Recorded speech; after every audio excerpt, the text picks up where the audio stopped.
Oh man, what a crazy weekend. Crazy ass weekend of sports. I mean, we had a lot of them on. We had baseball on, we had college football. That was crazy. We're going to start off with that today. Week 6 was unbelievable. It was, unreal. All these upsets coming out of nowhere. I mean, I can't believe it. I honestly cannot believe what was happening in college football this past weekend. So we have to dive into that real quick. We'll kick off the show with that, and then the NFL yesterday. A lot of good games. Sunday night game last night got delayed for an hour and a half, but it was still a good one between the Dallas Cowboys and the Steelers. So we'll dive in to that as well. Baseball has been crazy. The ALDS has been unreal so far. I mean, these games, the Detroit Tigers, as I said before on the podcast, has been the best story in all of sports going on right now. You got hockey starting this week. Tomorrow night is the opening day of the NFL regular season. The Detroit Red Wings don't play till Thursday against the Pittsburgh Penguins, so that'll be a good one. We had UFC 307 happening. The main event was an absolute bloodbath. Alex Pereira once again showing his dominance. I mean, he is the best fighter in the world right now. I will not be surprised if this guy wins Fighter of the Year, because this guy is unreal. It seems like all of his fights are title fights. He dominates. He beats his opponents down and just beats the crap out of them, man. I mean, this guy is an absolute savage, man. He really is, and he proved that this past weekend against Khalil Roundtree in the main event at UFC 307 for the UFC Light Heavyweight Championship. So we got to dive into that. We got some boxing, and yeah, just a big weekend for sports. So I hope you guys enjoyed the weekend. Hopefully you place your bets for sports, because we had a lot of them on. I mean, like I said, all those sports that I mentioned, we had a lot of stuff went down this weekend. So with that being said, welcome to the show. Guys, time for the prize. The prize is back. And we got to talk about college football week 6. Lots of upsets. We had 5 upsets this weekend, almost 6. Miami almost lost to who they almost lose to. They were down 35-10 at one point. Yeah, California.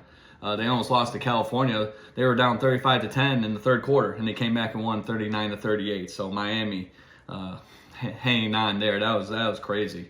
I mean, Miami's a top 10 team, and they almost lost to California. I mean, California has been good in a very long time. I mean, when's the last time they were actually relevant, right?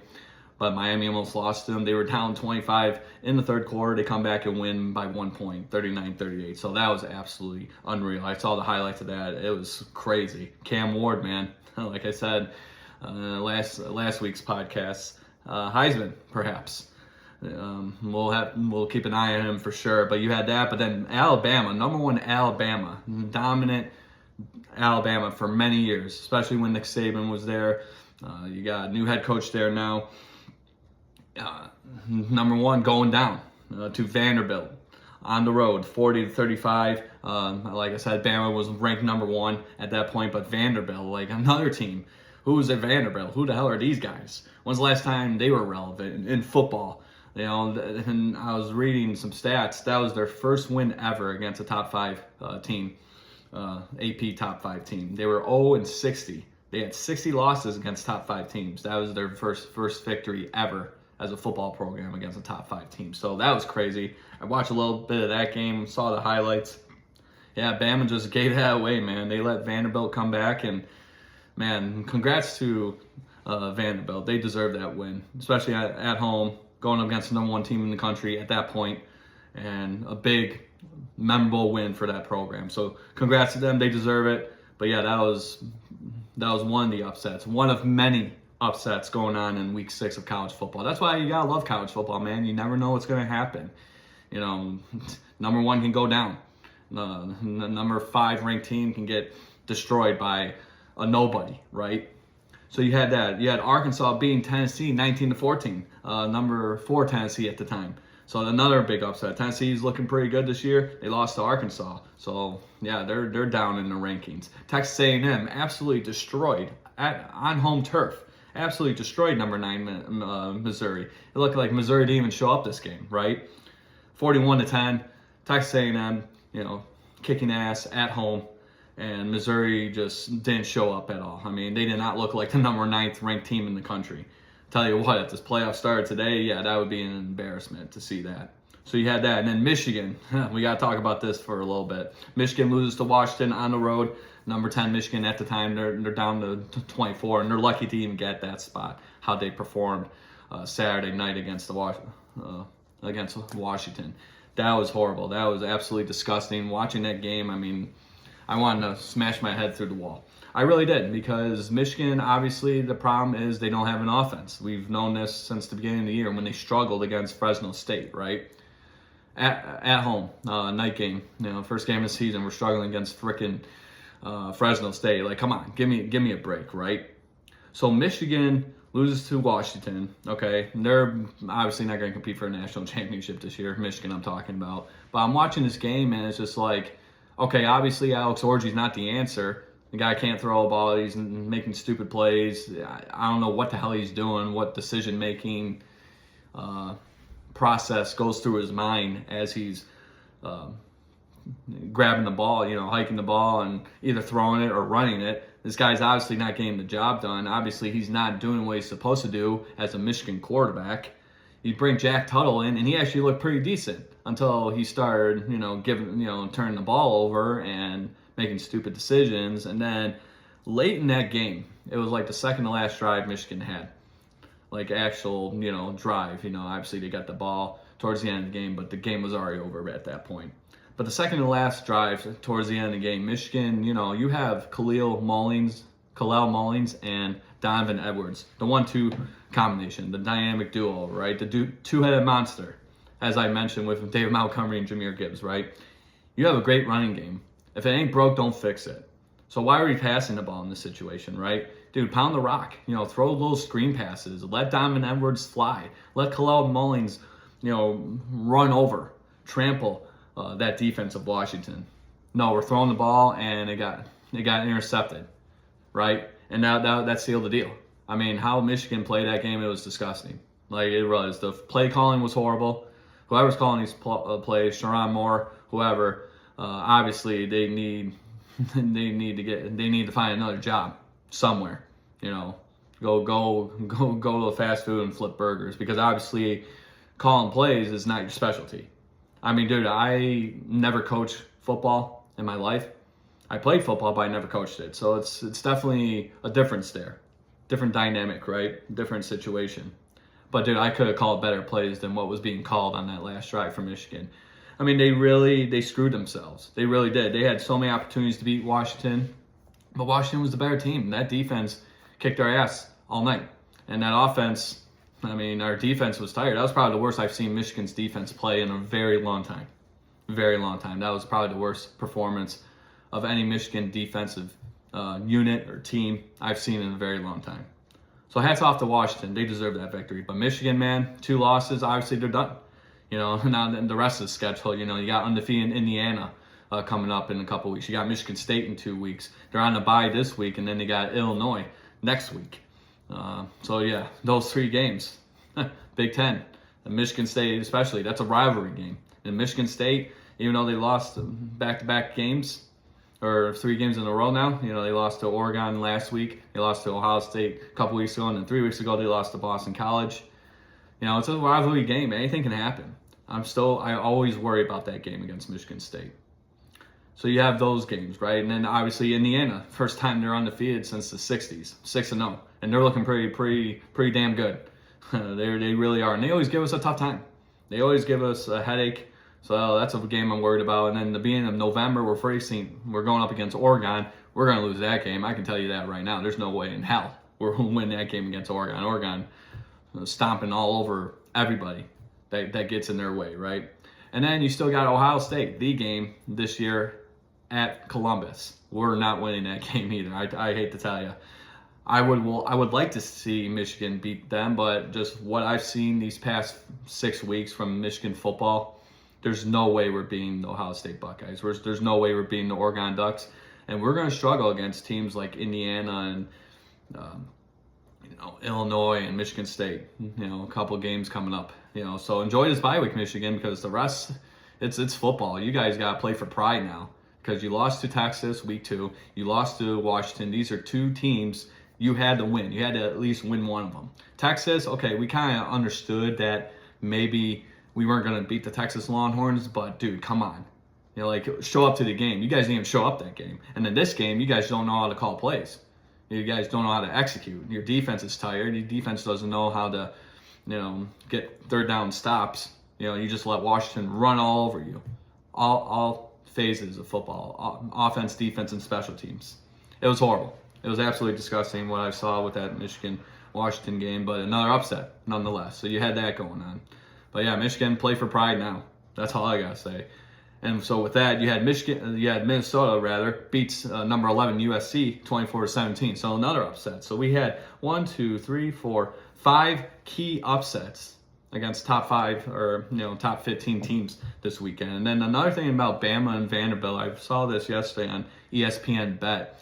Bama, that was only the second time a AP top 5 or top 10 team lost as at least a 3-touchdown favorite since USC lost to Oregon State in 2008. It's 2024. Like 16 years ago, I was 12 years old. That was the last time we saw that a top 5 ranked team lost as they opened as at least a 3-touchdown favorite, betting favorite, and they lose. Last time we saw that was USC against Oregon State when Oregon State beat USC back in 2008. Yeah, I was 12 years old. I'm 28 now. So it's been a really long time since we've seen that, but that's good. I like seeing Alabama lose. Who doesn't hate Alabama, right? But yeah, and then like I mentioned before, Miami almost losing to California. Like, who the hell is California, right? They were down 35-10 at one point in the third quarter, and California just let that game go. They let Miami come back, Cam Ward doing his thing, and Miami survives 39-38. So California definitely kicking themselves in the ass for allowing that to happen. That would have been a huge victory for that program if they beat Miami, but they weren't able to do it. Miami comes back. Crazy ass game. Like I said, I watched the highlights. It was unreal. So with that, yeah, we got to go through these other scores for week 6 of college football. It was insane, dude. Like, I'm telling you, like I said earlier, my head's about to explode with all these upsets going on in college football, all the craziness happening in the MLB postseason. You got fight night, you got NFL yesterday too. So going through these games, you had 31-10 Oregon. They're 5-0, 2-0 in the Big Ten, so they're looking pretty good. Obviously, number 6 at the time there. Vanderbilt upset over Alabama. Ohio State obviously rolling against Iowa because they can't score. 35-7 for the Buckeyes there. 19-14 Arkansas over Tennessee. Big upset there. Georgia beating Auburn 31-13. Penn State looking pretty good this year, 27-11. Yeah, thank God Michigan doesn't have to beat Penn State because right now, on paper, Penn State's winning that game against the Wolverines. So you got that. 39-38, Miami coming back after being down 25 points in the third quarter. So you had that. Texas A&M kicking ass, absolutely dominating Missouri, number 9 Missouri, 41-10 at home. Michigan losing to Washington 27-17. Like I said, that was disgusting, a very horrible game for the Michigan Wolverines. I mean, unreal. Words cannot describe how disappointed I am with the Michigan Wolverines with that performance this past Saturday. Excuse me. Minnesota with the upset against USC, 24-17. Ole Miss bouncing back from that loss a couple weeks ago against Kentucky, 27-3. Clemson beating Florida State in 29-13. Boise State looking good, 62-30 against Utah, putting a lot of points up on there. Indiana winning, they're undefeated, 6-0, 41-24 against Northwestern. That looked like a good game. I was watching a little bit of that game until Indiana pulled away with the victory. But yeah, a lot of big games, 5 upsets, known big upsets. Like I said, Miami almost lost. But yeah, week 6 of college football was insane. So we got that, and now we got the updated college football rankings, as they always do it on Sunday. So AP Top 25, your new list. You got Texas at number 1. They didn't play this week, but yeah, they are definitely deserving of that number 1 spot. Arch Manning. I mean, your last name is Manning. You got to do something, right? You got. There's that standard that has to be met, that has to be held. and he's proven it. So Texas number 1, Ohio State number 2, Oregon's at 3, Penn State's at 4, Georgia 5, Miami is at 6. Could have been a lot worse. Alabama moves from 1 to 7. They're still in the top 10 after that loss against Vanderbilt. So number 7, Alabama, 8, Tennessee with that loss against unranked Arkansas. Number 9, Ole Miss, and then Clemson finishes off at 10. And then you had Iowa State at 11, Notre Dame's at 12. You got LSU at 13. And then Michigan, and they're lucky to even get this spot, as I mentioned, 24 after Saturday's beatdown by Washington. So yeah, crazy ass weekend for college football. I hope you enjoyed it as much as I did. Lots of upsets. Michigan not looking good. That offense is just horrible. It's very hard to watch Michigan now. But yeah, upsets. Nonetheless, you gotta love it. It's college football. Best time of the year, right? So with that being said, we gotta hop over to the pros. So the pros, we opened up week 5 with the Falcons and the Buccaneers. This was a really good game. Probably the best game of Thursday night football game so far this season, right? The Falcons won 36-30. They went into overtime, tied it at 30 apiece. And then Kirk Cousins led his team downfield and scored a touchdown. It was awesome. Kirk Cousins, he passed for 509 yards in this game. It's the most in a game by any player in Falcons franchise history, which is crazy because all those years they had Matt Ryan who threw the ball. It seemed like at least 40 plus times a game. He didn't reach 509 yards, which is insane because even when he entered the league, it was transitioning over to a pass happy league, and he wasn't even able to get 509 yards in his career. But Kirk Cousins, guy throws it 50-something times. He threw it 58 times in this game. 42 for 58, 509 yards, 4 touchdowns. So if you have him in your fantasy, awesome. I'm pretty sure you're very happy this week. I had Darnell Mooney, so that was good for me. I got 32.5 points from him. So Kirk Cousins, set the all-time record for most passing yards by any Falcons player ever in franchise history. So congrats to him. That was awesome. That was a great way to start off week 5. Like I said, the best Thursday night football game so far this season, without question. And it's a division game too. So, very important for both teams who are doing pretty well, especially the Buccaneers. Coming in this game, they were 3-1, looking like one of the hottest teams in the NFL, and they lost in overtime. It was a great game. Great way to start off week 5, Thursday night football. Awesome stuff there. So you had that, but now we got to go through the rest of these games. So yesterday, a lot of big games happened. So you had the Vikings and Jets playing in London, England. Vikings still undefeated, 5-0, win 23-17. Yeah, Aaron Rodgers looks very old. That boy needs to retire quick because the Jets they're in trouble. There's a lot of horrible teams. We mentioned it before on the podcast. The Panthers are bad. Jaguars are bad. Even though they won the first game yesterday, congrats to them. But they're still bad. Jets are up there. The Cleveland, we'll get to them too. They're pretty bad as well. But you had that, and then the Bears winning again at home, 36-10 against the Panthers. Again, the Panthers are horrible, but the Bears now they're looking pretty good, right? And Caleb Williams, it seems like every single week this guy is improving little by little. He's winning games, right? As a rookie, wins are very important, obviously, right? Went for 20 for 29, 304 yards and 2 touchdowns. He's getting better every single week, so good to see that. As a Lions fan, we have to beat those guys, so hopefully we were able to do that. We had the bye week this week. We come back and we got to go to Dallas.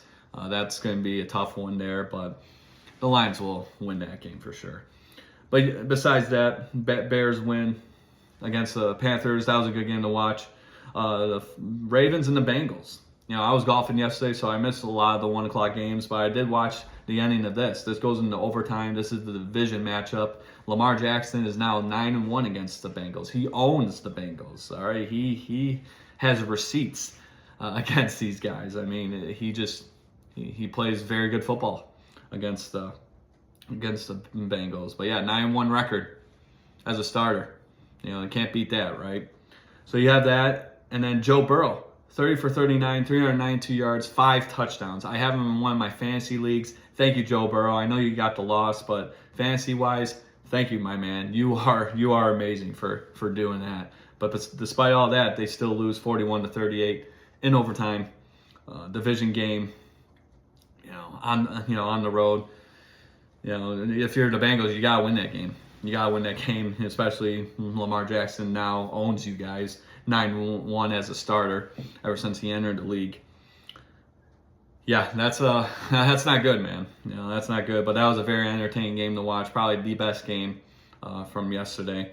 But if we still got Monday Night Football, you got the Saints and the Chiefs. That might be the best one for Week 5. So hold your horses, Bryce.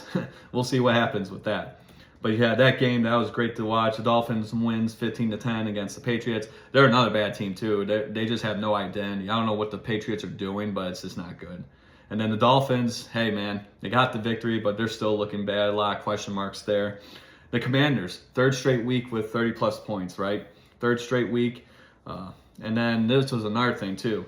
Up to that point, before yesterday, they only executed one punt in 3 games. So this Washington Commanders offense, every time they're on the field, they're scoring touchdowns. They're scoring points. They're not punting the ball.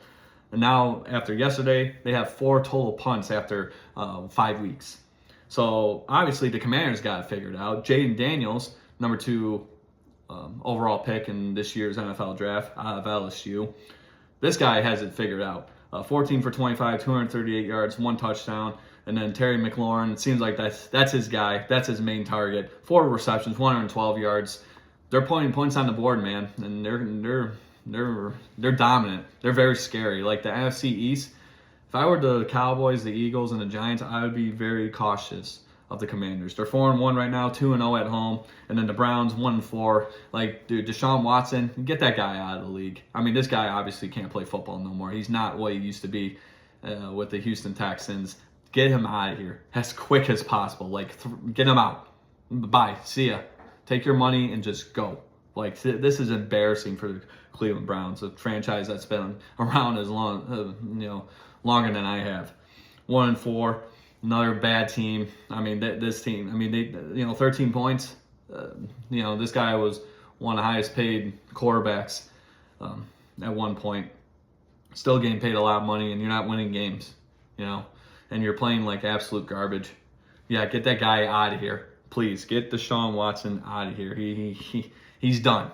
I mean, his prime's over. He's done. Get him out of here. And then with that, you had the Jaguars beating the Colts. First victory. Yes, there you go. Jacksonville Jaguars fans, rejoice. Be happy. Enjoy this moment. 28 for 34, 371 yards, 2 touchdowns for Trevor Lawrence. That's the Trevor Lawrence we need to start seeing, because this is a guy who's very talented. He needs weapons around him. He needs an offensive line. And they went, and this is another division game too. You win at home, your first win of the 2024 NFL season. You needed this win. They got it. It was awesome to see. 37-34, Jaguars over the Colts. The Colts, Anthony Richardson still injured. I really hope he doesn't get hit by the injury bug, because he was hurt last year too. So you have that. And now the Bills losing back-to-back games. See, this is what I was talking about last week. They start off hot, scoring all these points, have a top 4, or top 5 scoring offense, and now you're losing back-to-back games. Can't do that, man, especially when you're Josh Allen and the Bills. Like I said, this is a franchise. This is a fan base that has been wanting the Super Bowl for a very long time. You have to win these games, especially on the road against a very good team in the Houston Texans. Bills lose 23-20 against the Texans. Texans are 4-1, 3-0 at home. C.J. Stroud, 28 for 38, 331 yards, 1 touchdown. That guy's unbelievable. Stephon Diggs against his former team, 6 receptions, 82 yards. They didn't get the touchdown, but he did get the victory. So ultimately, he gets bragging rights against his former quarterback, Josh Allen. But yeah, back-to-back losses for the Bills. You get destroyed on Sunday Night Football last week against the Ravens, and now you lose on the road against the Texans. You got to win those games, man, on the road. I know it's tough. It's not easy, but you have to win that. You have to win those games. So you got that, and now the Broncos winning 34-18. So the Broncos coming out of nowhere, right? 3-2, 1-1 at home. That defense looking pretty good. Pat Surtain II had a 100-yard interception return for a touchdown yesterday. That was awesome to see, right? But that defense allowing 18 points against the Raiders, who have a lot of question marks, right? Like Devontae Adams, he's hurt right now, but obviously he's going to get traded at some point. Where's he going to go? Is he going to go to the Jets and reunite with his guy, Aaron Rodgers? Is he going to go with the Saints and reunite with his other guy, Derek Carr? Where's this guy going, man? This guy is one of the best receivers ever to ever play football, and he's just not being utilized how he should with the Vegas Raiders. And, we kind of saw this. If you guys watched the quarterback documentary on Netflix, you saw a lot of frustration with him, with the Vegas Raiders, and how he was being used. So it was kind of foreshadowing a little bit, right? He wasn't going to end his season or career with the Raiders. He was going to go somewhere else. We're seeing a possibility. He wants to get traded. He wants to get the hell out of Vegas and play for someone who's going to compete for a Super Bowl, perhaps, right? This guy's in his 30s now. He's definitely at that point in his career. So, but the Broncos, man, looking good, looking very good. Bo Nix, 19 for 27, 206 yards, 2 touchdowns. Very good there. And now the Cardinals with a shocking upset on the road against the 49ers. 49ers, I know they're a little banged up. I know George Kittle wasn't 100%. You got Christian McCaffrey out, a couple offensive linemen out, a couple members on defense out. So it's a banged up team, but you're losing to the Cardinals. This is a division rival. You have to win at home. The 49ers could not do it. Cardinals come in and shock the world. I mean, we talk about upsets on this episode so far today. That was the upset yesterday. Cardinals coming into San Francisco and beating the 49ers 24-23. That was insane. Packers and Rams. This was a very good game. I watched this game after the Ravens and the Bengals game on CBS. Packers win 24-19. 1-4. Rams, that's the worst start in the Sean McVay era after 5 games. And he was announced the head coach, the youngest head coach at that time. In 2017, it's 2024, so that's the worst start in his career for the Rams. So saw that yesterday on NFL Fox, and the Packers looking good too. Jordan Love looking good. Made some key plays late in that game that they needed to. Big road win for the Green Bay Packers. So you have that going on, and then the Giants another upset against the Seahawks on the road, 29-20. They win. Geno Smith throwing it again, 40 times, 20 for 40, 284 yards, 1 touchdown. But Danny Dimes, man, Danny Dimes going to Seattle and getting a victory. You gotta be kidding me, man. What's going on? What's going on? This is only week 5. We gotta wait till like week 10 to see all this craziness going on, right? But Danny Dimes and the Giants going to Seattle and they win. Big statement win for the Giants. They needed it. They move on to 2-3 on the year, and then 2-1 away. Like, that's the thing. Maybe they should start winning at their home turf, because obviously they're a pretty good team on the road. So that was another, I guess, upset from yesterday. And then obviously we concluded yesterday's games. Sunday Night Football, the Cowboys and the Steelers, 2 iconic franchises. Let's go down real quick. So 564 total wins all time for the Cowboys, 5 Super Bowls, 674 all-time wins for the Steelers, six Super Bowls for them. All-time record, it's 18-16 going the Cowboys' way after last night's victory. You have 26 Hall of Famers on each team. The Steelers are 2-1 in the Super Bowl, so they own the Cowboys in the postseason. Cowboys have 22 division titles, and then Pittsburgh Steelers have 23 division titles. So 2 iconic franchises, lots of Hall of Famers, a lot of incredible moments, Super Bowl champions on each side. These are 2 very iconic franchises, and the Cowboys come into Pittsburgh and win 20-17. That was a good game, even though it got delayed by an hour and a half, it seemed like. Dak Prescott, 29 for 42, 352 yards, 2 touchdowns. So he didn't look too bad yesterday. Got the win on the road against a very good defensive Pittsburgh Steelers team. That was crazy. That was a crazy Sunday Night Football game against 2 iconic franchises. Dallas Cowboys win that one.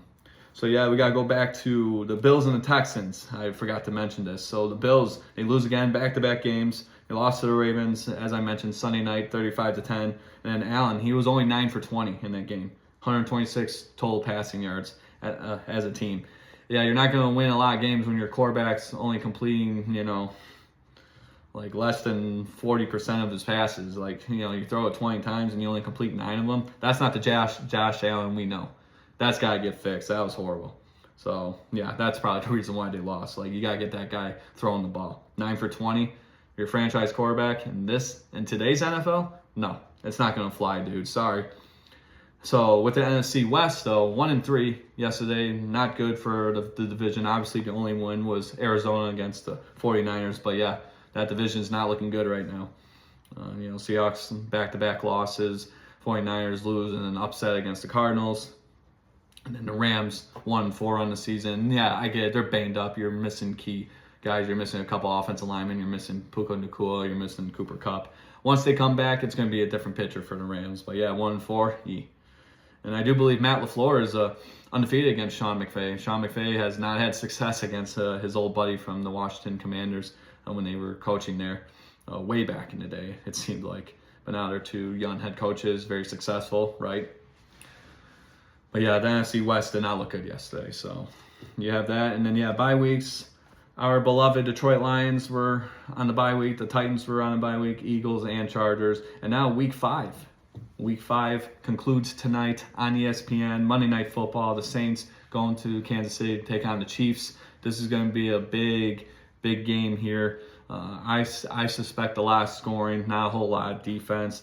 I said it last week. I'm sticking with the Chiefs, playing at home. It's Patrick Mahomes. I know the stats don't say it. I mean, 904 yards after 5 weeks, that's pretty impressive, right? 6 touchdowns and 5 interceptions. That's a little concerning for me.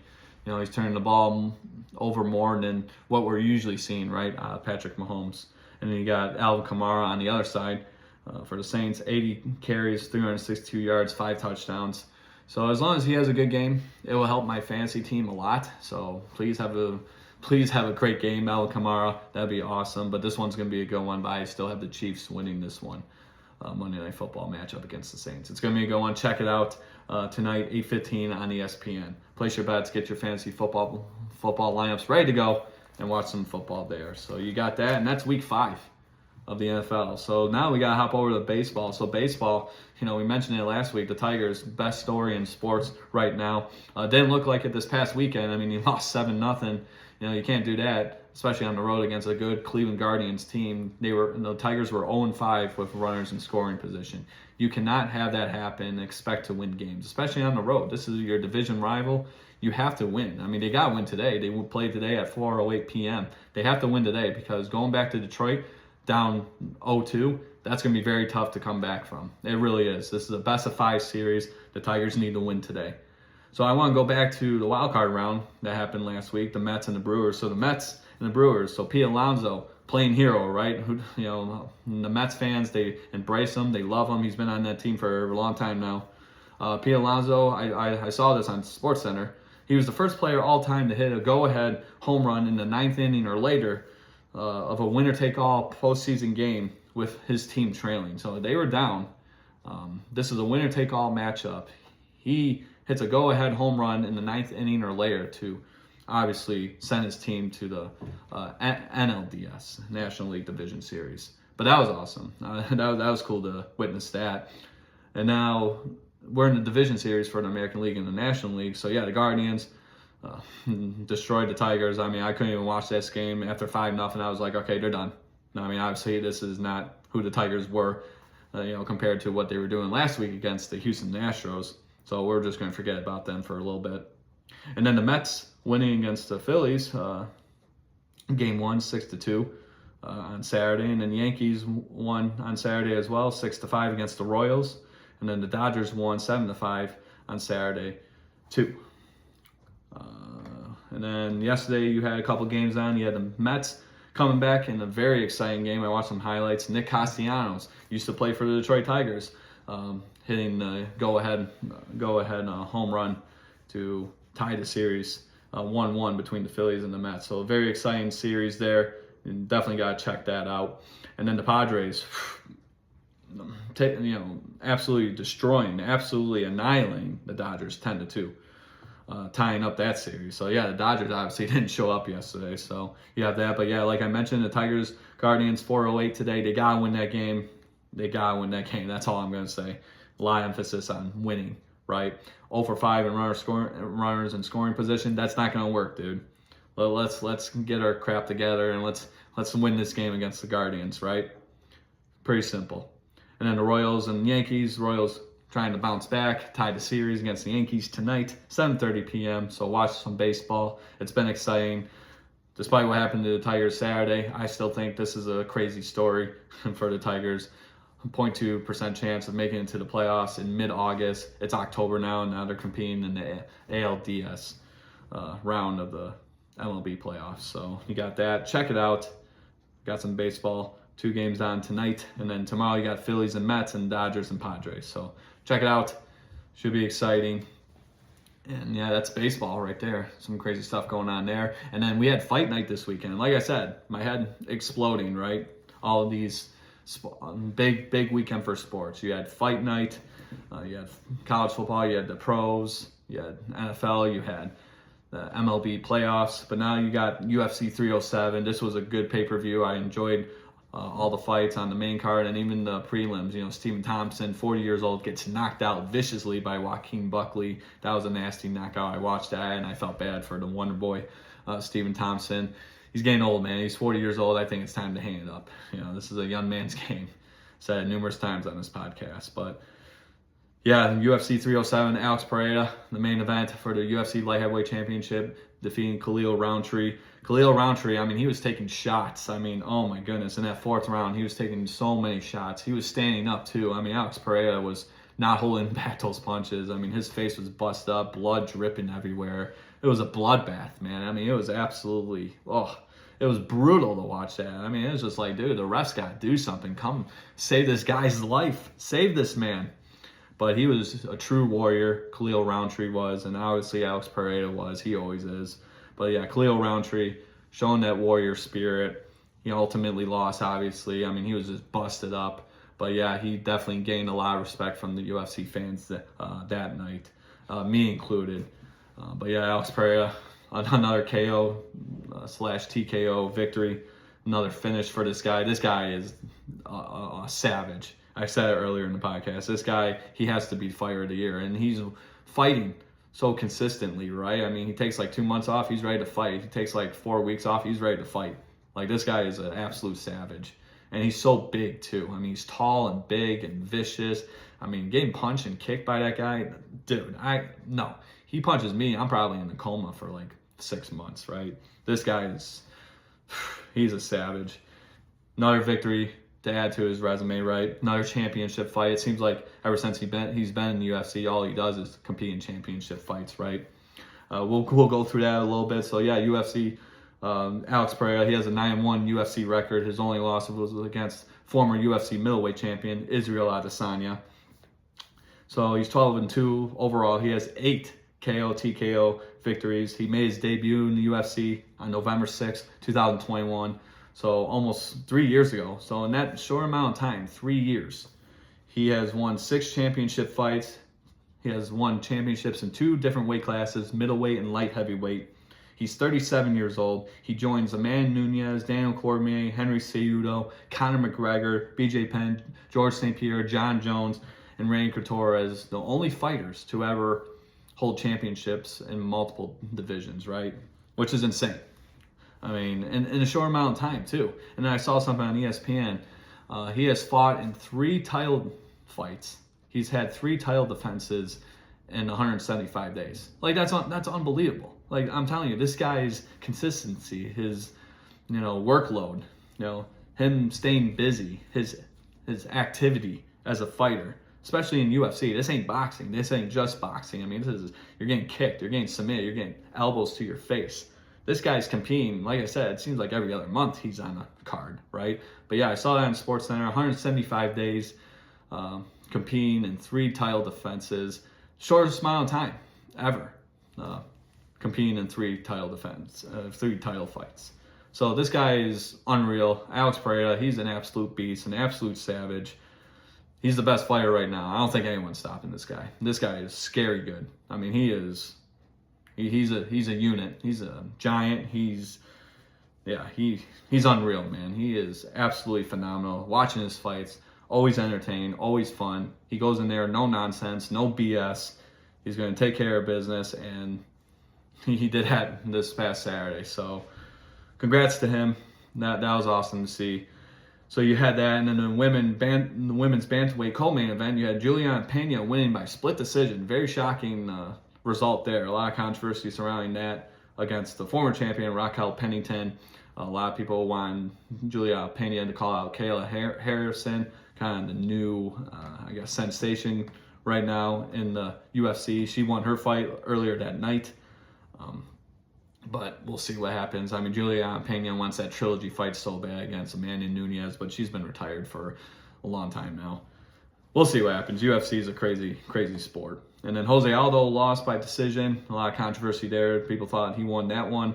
And then Kevin Holland got hurt in his fight, so they couldn't continue. But then, like I said, Kayla Harrison coming over from the PFL, winning her fight. She definitely should be in line for a title shot against Juliana Pena, but we'll see what happens. We'll see what Dana White wants to do with the booking for that. So yeah, that was awesome. UFC 307, good pay-per-view. A few more weeks, we got Ilia Topuria defending his title against Max Holloway. That's going to be fun to watch. That's at the end of October 26th. That's going to be a good one. So we'll definitely, the Brides will definitely have to check that one out. And now we got boxing. So we got a big boxing fight this weekend, October 12th. You got a title fight, big title fight here. You got Artur Beterbiev versus Dmitry Bivol.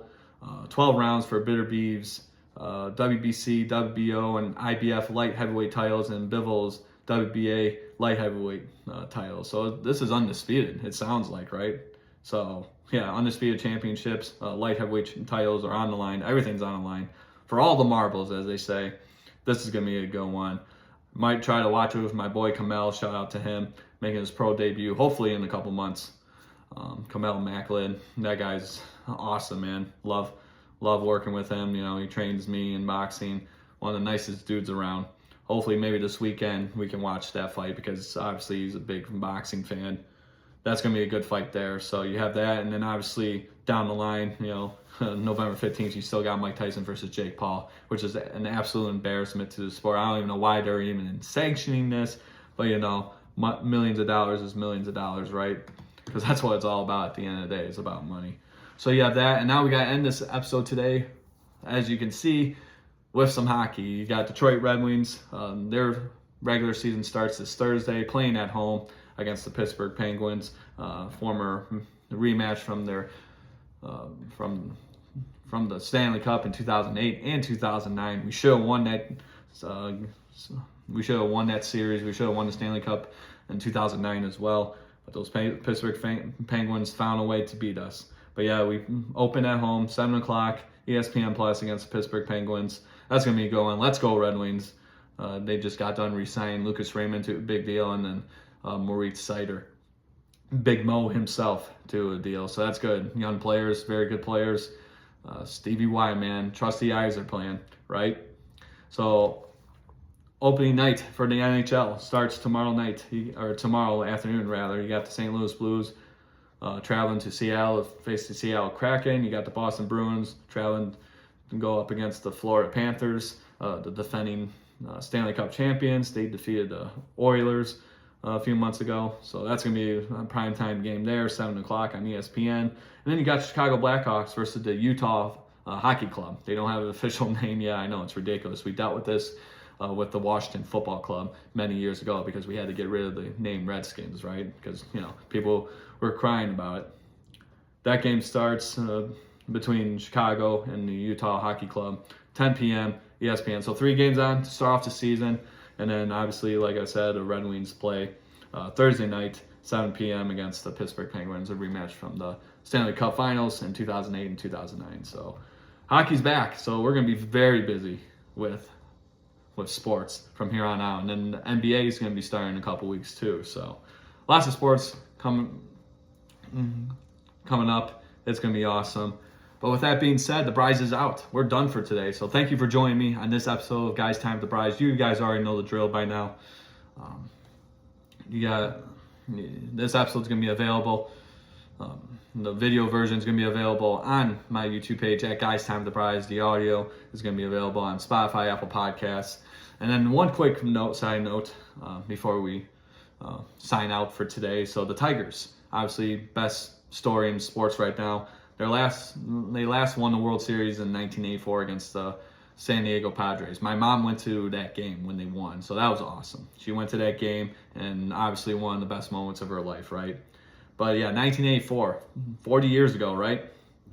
The number one movie of that year was Ghostbusters, and I know everyone knows that movie. If you don't know that movie, you need to get a slap across the head. Classic movie. Beverly Hills Cop came out that year. The Karate Kid, the Terminator. Arnold Schwarzenegger. I'll be back. I mean, 1984 was the year of the movies. It seems like, right? But that was the last time the Tigers won a World Series. 1984. The roar of 84. Maybe the roar of 2024. Maybe. They got to win today. That's all I got to say. And Ghostbusters, they made $220.7 million at the domestic box office. And that's according to CBS News. But yeah, that was the last time the Tigers won a World Series. So I just wanted to get that quick side note out there. But yeah, we are done. So thank you for joining me. Watch some Monday Night Football on tonight. Get this episode, view it, enjoy it, and enjoy the rest of your Monday, guys. It's getting cold out there, so the fall is officially here. Stay warm and enjoy your time. Enjoy watching sports and enjoy life. All right, peace out. The Brides is out. Thank you so much. You guys are awesome. Have a great rest of the week.